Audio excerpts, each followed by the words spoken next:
Alright, thanks for tuning in to part 4 of the removal of derailleur and replacement. Now most people aren't, or I should say most mechanics, aren't going to bother wiping down this rear derailleur and cleaning off this.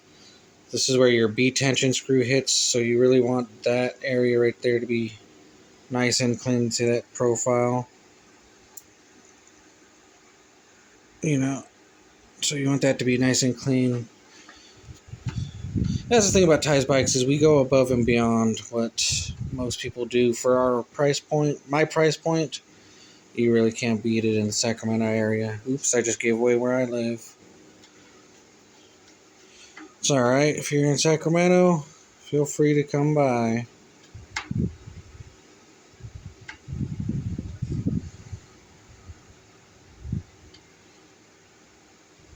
Okay, so we're done with that. That took a minute. So let's do a cut and put everything on.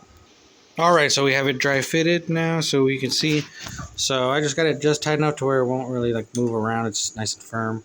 So next step you're going to want to do is make sure that the gap between your outer teeth and this little main bar are lined up this way.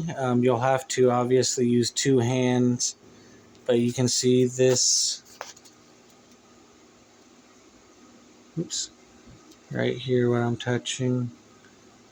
That lip should be kind of more in line with this chainring. Alright, so now I got it perfectly fitted. So like I was saying, you want to actuate. Let's see if I can't grab the camera up. Actuate that, so see how it kind of lines up with the profile, that line.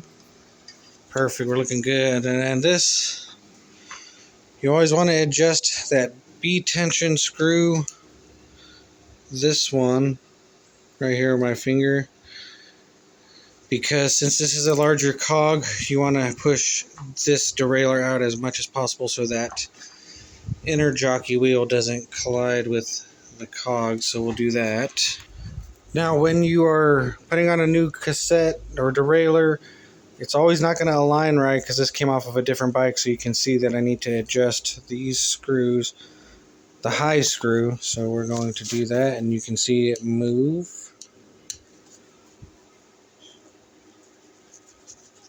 See it moving or approaching back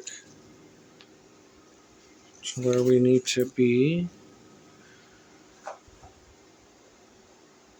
think that's enough I can work with.